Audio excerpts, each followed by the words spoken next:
So when your brain says, Keisha sucks, Keisha's annoying, you can definitely just say, yeah, she is, I hate her. Or you can pause and say, what is it about Keisha that gets on my nerves so much?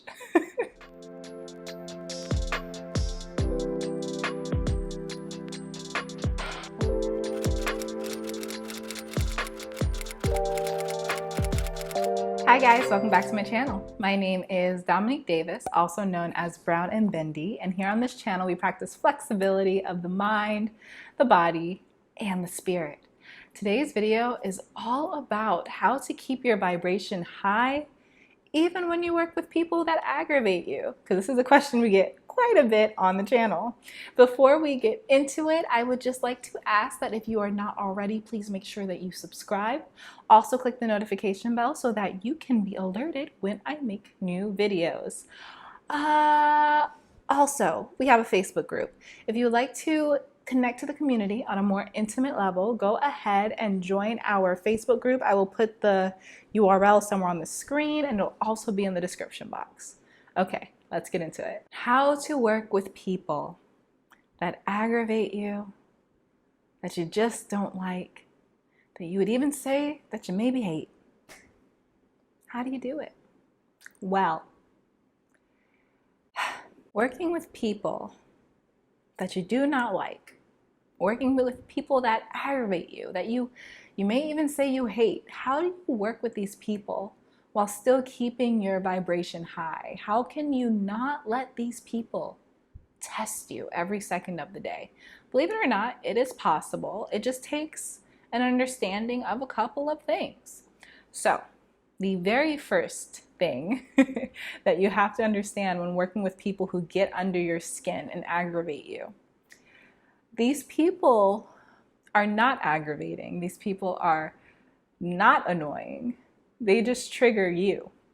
So when you're in a social setting and a person really rubs you the wrong way, it's important to remember that no one can make you feel anything. No one can make you happy. No one can make you sad. No one can make you scared. No one can make you angry.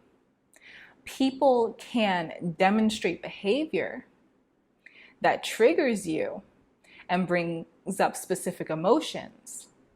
And without awareness, those emotions can transform into agitation and anger.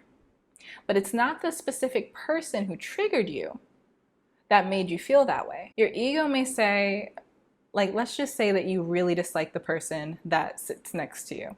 Let's call her Keisha. Her name's always Keisha. No shade to any Keishas. Let's just say that you really dislike Keisha. She talks too much. She brags about her life all the time. She talks about all this drama. She just gets on your nerves. Keisha's the worst. Here's the thing. Keisha is actually not the worst. Being around her brings up a familiar energy, an energy that triggers something within you. And like, okay, if we're being judgmental, maybe Keisha does suck. I don't know. If we're being judgmental, maybe she does. Maybe she's a horrible person. But that's not, you don't really know that with people that you work with. You can't really tell on that deep of a level how horrible a person is. You just can't. You don't know them that well. And when you don't know a person that well, they should not be able to have a specific emotional effect on you. So when your brain says, Keisha sucks, Keisha's annoying, you can definitely just say, yeah, she is, I hate her. Or you can pause and say, what is it about Keisha that gets on my nerves so much? I'm sorry, this just makes me laugh so much because I haven't worked in an office in so long and I just remember all these feels. It was a lot. But ask yourself, what is it about Keisha that gets under your skin? When a person rubs us the wrong way, when a person makes us agitated or annoyed, it is because they make us feel insecure about our identity. I'll give you a couple of examples. The first example is, let's say that you identify yourself as a very independent person. I'm super good at my job. No one has to tell me how to do anything. Just tell me what to do and it'll get done and it'll be the best job that you've ever seen. You'll be so impressed. That's where you're coming from. If you identify as a person who is independent and you have a superior at your workplace who is a micromanager, they are going to get under your skin. Every time they come to check on you, every time they check behind your work, every time they say, when's this gonna be done? Every time they give you the energy that I don't believe your work is gonna be as good as you're saying it's going to be, you will get triggered. Not because that person is a micromanager, but because they make you feel like the identity that you know for yourself may not be true. And that is what's triggering you. So let's say that you identify as a person who doesn't like drama. You see life being very simple if you just mind your business. If Keisha comes to work with you and she sits next to you, she's going to get under your skin. Because you identify as a person who doesn't like gossip and all Keisha knows how to do is gossip, she is going to trigger your sense of self because Keisha's lifestyle does not align with the lifestyle that you see for yourself. The very last example, which I think is the most common, is if you see yourself as an intelligent person, if you know that you are smart, when there are people who work with you, who doubt you, who do not see the value of your work, those people will trigger you because their thought process and the way that they see you does not align with the way that you see yourself. All the triggers at work, all the triggers. So we've explained how people trigger us at work and how this can interfere with us keeping our vibration high. How can we continue to keep a consistent vibration at our workplace despite the people who come around us and try to distract us from our happiness? How can we keep the vibes up? The very first suggestion that I have is turn those emotions off. All of the examples that I just mentioned wouldn't mean anything without emotion. If you are a person who is independent and someone comes over and tries to micromanage you, if you know for a fact, for certain, that your work is going to be good, it doesn't matter if a person's coming over asking you over and over and over again, when are you going to be done? It does not matter if you are not emotional about the situation. If you choose to become emotional and say, oh, this is so annoying, you are annoyed by this, then that's when you can fall into that rabbit hole of every single day this person comes over and they annoy you more and more and more every single day. And it just, the cut gets deeper and deeper, right? So the first step is going to be turning those emotions off at the workplace. You do this by understanding that the person that aggravates you will probably never vibe with you. Just accept it. Just accept it. I think we get emotional because we are just like, if they could just see things my way, they wouldn't be so bad. But I mean, who are we? Who are we to say that this person is annoying, this person is a jerk, this person is mean, they need to change? Who are we to say that when someone can look at us and say the exact same things? Who are we to define what another person needs to do to be better, right? We can only say that about ourselves. Understand that that person is just on a different vibration than you.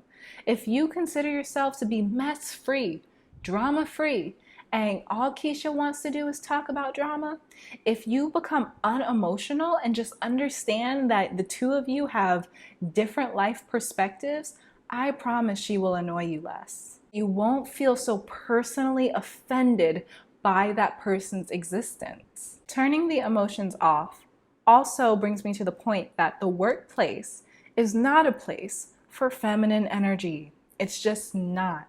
Feminine energy is that of depth, emotional exploration, emotional understanding, softness, flow, all that beautiful stuff.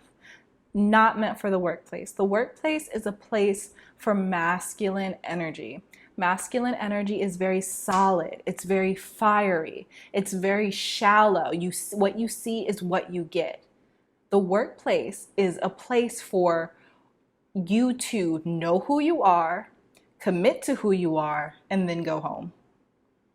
when you start to bring emotions into the workplace, that's when you can get into this vulnerable state where you begin to give away your power. Let's be honest, letting another person control your emotions simply by existing is giving them the keys to your peace.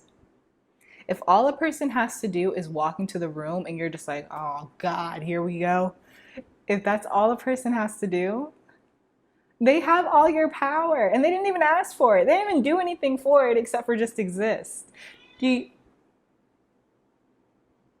Are you done? Do you want to be that person? Do you want to be that person who is just so emotionally unintelligent that all it takes is someone walking into the room for your whole day to be ruined? No, you don't. And you're better than that.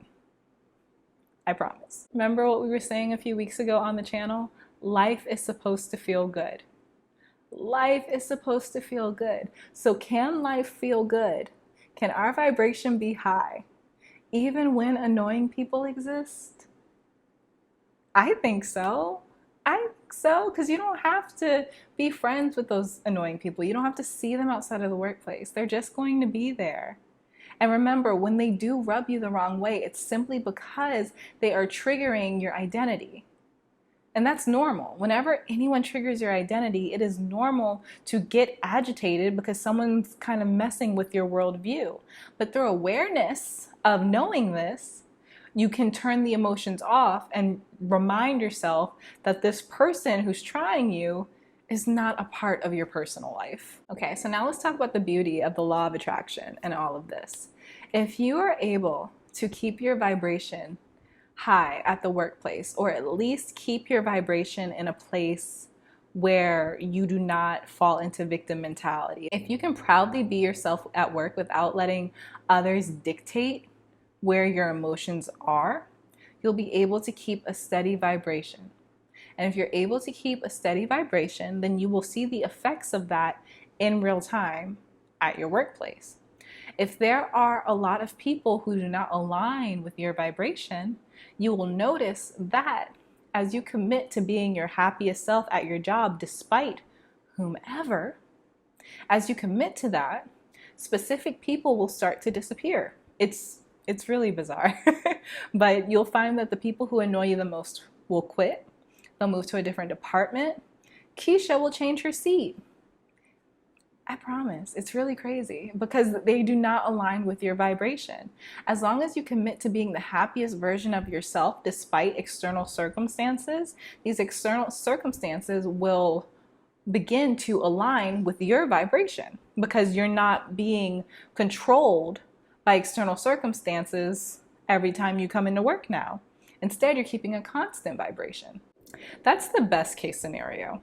What I often see happening, and I do have to warn you about this is the disclaimer.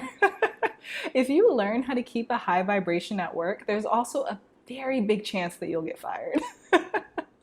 Because a lot of times we're actually working at places beneath our vibration. So when we go in, we are surrounded by people who have a lower vibration than what we would like to usually hold. You know, a lot of us consider ourselves to be all three. We consider ourselves to be independent. We consider ourselves to not be messy. We consider ourselves to be intelligent.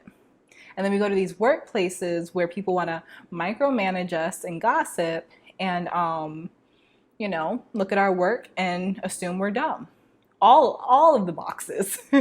So when we decide that I'm going to be my confident, intelligent, non-messy self anyway, a lot of times that will make your coworkers and make others uncomfortable, and you'll just end up getting fired for some random reason. Whatever. I've seen it happen more times than I can count. So all in all, I guess you're probably just like, well, I want to keep my job. Do you? All in all, the lesson of this video is do not let anyone, coworkers, whomever, do not let anyone control your internal state. Your internal state is up to you and no one else. And the best place to learn how to do this is at the workplace, where there are tons of opportunities for your internal state to be tested. I promise the growth will be amazing. So I hope that I provided you with some skills that you can take to the workplace today that will allow you to keep cool and to not become emotionally affected by those that are just not on the same vibration as you. Okay. That is it for today's video. I hope that you liked it because I enjoyed making it. If you did, give it a thumbs up so other people on YouTube know that it is valuable. If you would like me to expand on anything that I've talked about in the video, just let me know down below and I'll be happy to expand on it in the future. Last but not least, please make sure that you are subscribed and that you click that notification bell so that you can become a reality bender yourself and join the Bendy Bunch. I love you so much. I will see you next time. Bye.